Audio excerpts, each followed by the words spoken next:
All right, on your next available page in your composition notebook, we are going to write the title, Supporting Details.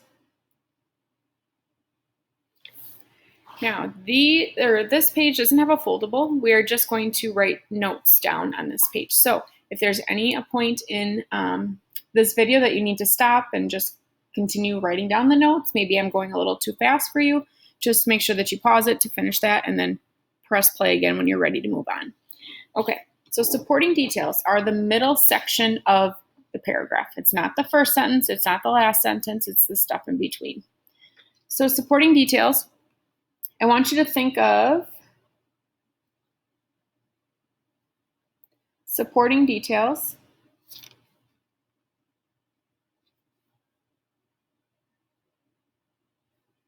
as evidence.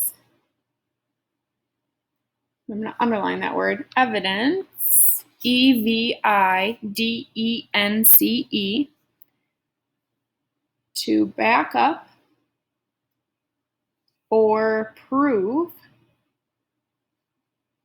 why the topic sentence is right, or to kind of make the topic sentence true. Supporting details also help explain the topic sentence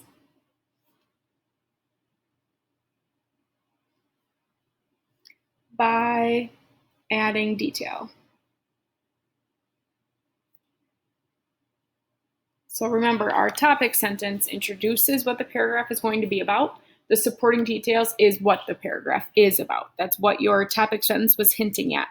So it helps explain the topic sentence by adding detail. So what the paragraph is about.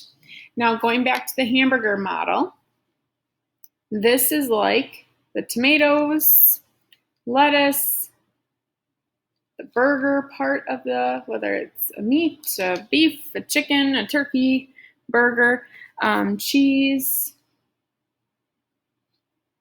pickles,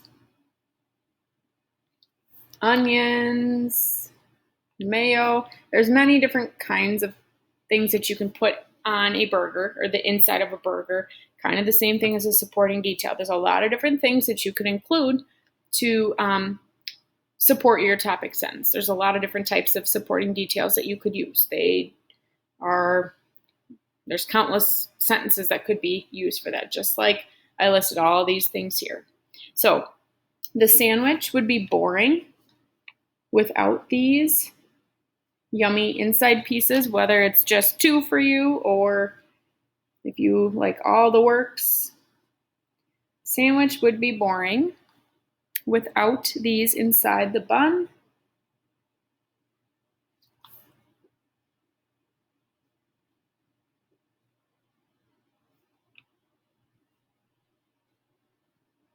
And just like that, your paragraph would be boring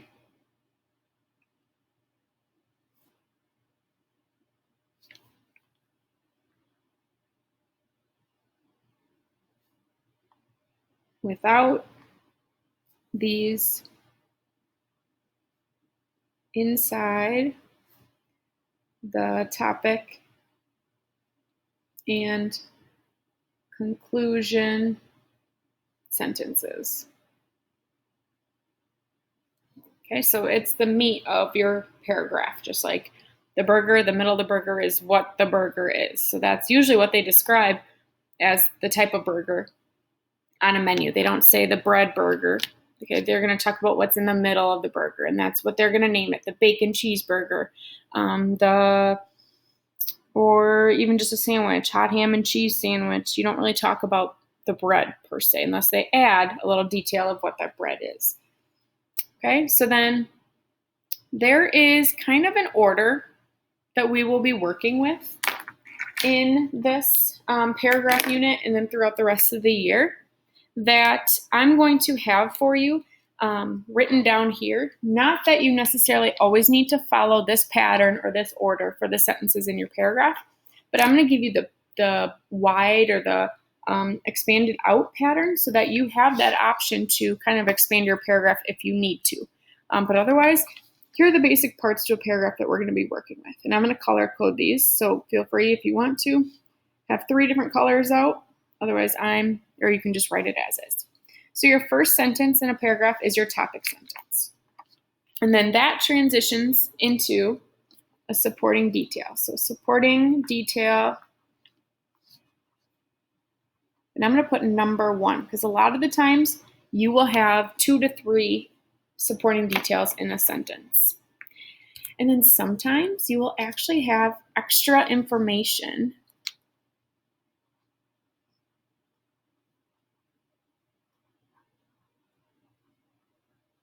added as another sentence after your supporting detail. So maybe you talked about something in here, but then all of a sudden the next sentence is not necessarily a new supporting detail to support your topic sentence, but it's kind of giving an extra piece of information or extra fact or statistic or description of something talked about in this supporting detail. Okay, so then we have supporting detail number 2. And again, you could have extra information after this as well.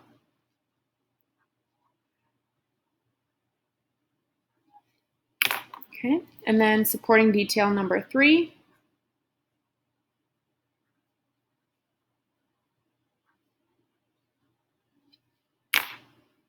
And again, extra information.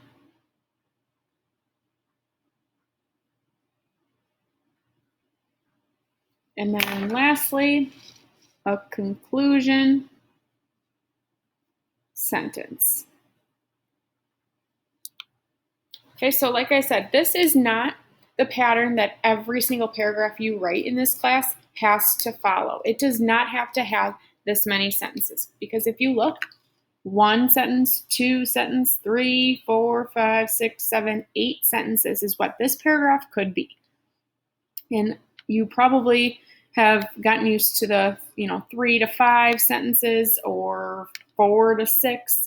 If you did not need this extra information after every supporting detail, you would probably have 1, 2, 3, 4, 5 sentences.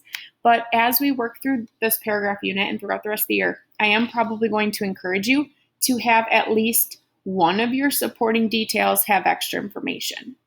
Okay, you can choose if you want to, which one you want to do. Maybe there's one supporting detail that's a little bit better or a little bit easier to expand than the others. Or if you wanted to have 2 sentences of extra information, that's fine too. Don't feel like you have to have the extra information sentence after each supporting detail.